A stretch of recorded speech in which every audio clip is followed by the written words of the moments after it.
yourself, Quinn! A boy shouted down the hallway, laughing uncontrollably right after. Quinn dismissed the petty mockery as he carried on down the school corridor. The harassment was a daily occurrence, but it still bothered him. He couldn't help but retaliate. Quinn slowed down and stopped. These glasses just suck. He pushed his glasses back up onto the ridge of his nose before they slid down again. He needed a new pair. The glasses were crooked. Tape covered the temples, making them look shabby. Quinn turned around and raised his middle finger. I bet you don't even know how many fingers I'm holding up.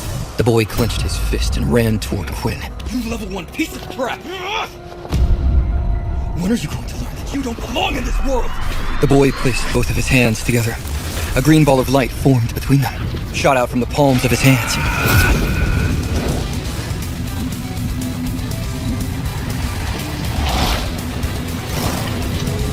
Quinn had nowhere to go. He couldn't dodge.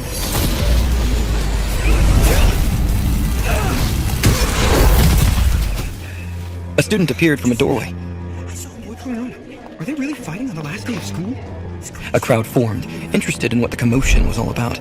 One of the female students ran over to check on the assaulted student's safety. Quinn's curly black hair came into view as the dust settled. The female student finally saw who it was. She instantly backed away and continued on with her business. She wanted nothing to do with him. As she returned to her friends, Quinn saw that they were laughing at her. I can't believe you tried to help them. I didn't see who it was. The girl retorted, her cheeks flushed. Quinn stood up. He picked up his glasses, which lay on the floor. To his dismay, one of the hinges had fallen off. He let it hang loosely in his pocket instead of wearing the broken pair. Damn it. Not again. Quinn had hoped no one would try anything with him on the last day of school. He was sick and tired of their harassment. He wasn't the type to ignore it either. He saw people who chose to keep their heads down and tolerate it before. Their treatment was far worse than what he received. Quinn didn't bother to stay at school the rest of the day. He took his broken glasses and left. He saw students having conversations in their circles as he walked past them. Some laughed, while others cried, thinking this was the last time they would see each other again. Quinn wasn't a part of any cliques and didn't want to be. They wouldn't welcome him anyway. He was the weird one. Quinn immediately went to work when he arrived home. He lived in a single-bedroom apartment with just enough space to fit a single bed and a desk. It was enough for him. A TV hung on the wall, but Quinn only used it as background noise. He never watched anything. The government provided him with the apartment since he was 16 years old and had no living relatives. A single suitcase sat on top of his bed. It contained all his belongings. They were neatly packed. He walked towards a cabinet and opened a drawer. It accommodated a single book. It was a large and thick hardbound book, weighing about half a kilo. The front cover was dark crimson, as though it was covered in blood. An upper and lower jawbone took up the center of the front cover. Both were colored in a swampy shade of brown. The upper jaw had 4 separated fangs. Meanwhile, the lower one had 2 sharp teeth on the ends, and 5 evenly spaced underneath. Let's try again today, Quinn said as he lifted the book and placed it on top of the desk. He went to his bag to pull out a little test tube that was half filled with a colorless liquid. Test 112. Hydrochloric acid. Let's see how it goes. He poured the liquid out of the test tube onto the book. So far, there is no reaction. He proceeded to pour all of the liquid onto the book. He waited to see if anything would happen. There was no reaction. Carefully, he examined the book while jotting down the results in his notebook. He checked to see if there was any damage done. There wasn't. The book looked the same as always. Another failure. Why won't you open? Why did Mom and Dad even have this thing?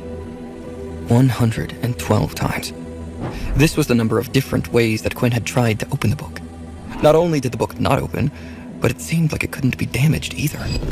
He tried burning the book, cutting the book, melting the book, and 100 other tactics. Nothing had worked. The book was basically indestructible. Quinn lay on his bed and turned on the TV. He never really paid attention to what was on. The sound of other voices just made him feel less lonely. The TV displayed an ongoing news broadcast. The peace treaty with the Dalkey race has lasted for 5 years now, but officials are saying that tensions are rising once again. Now, we must prepare for another war. The TV talked about the war non-stop ever since a certain day 30 years earlier. The human race received a visit from the so-called Dalkey. They had the physique of humans, except their skin was covered with thick scales, and they had reptilian, dragon-like tails. No one knew why the Dalki appeared, but they demanded that the human race hand over their resources. The Dalki planned to use humans as slaves. Of course, the humans fought back, but their modern technology was useless against the Dalki.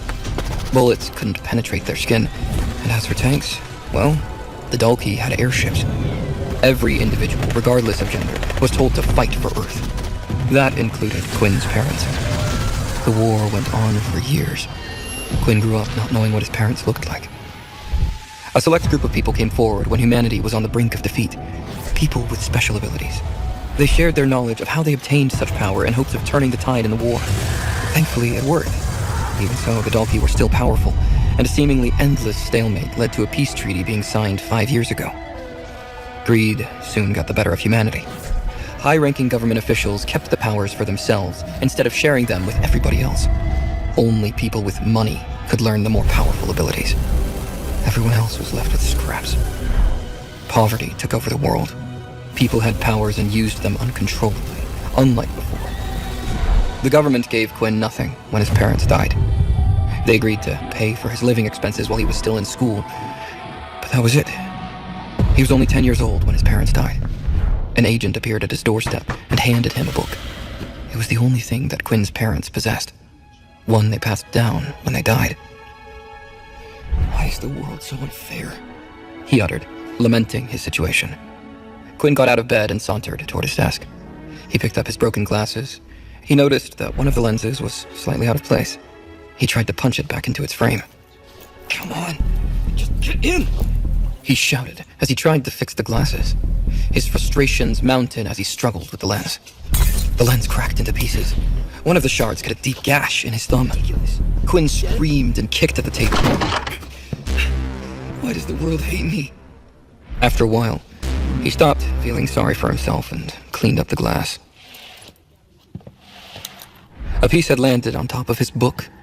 As Quinn moved the glass, a drop of blood from his thumb landed on top of the book.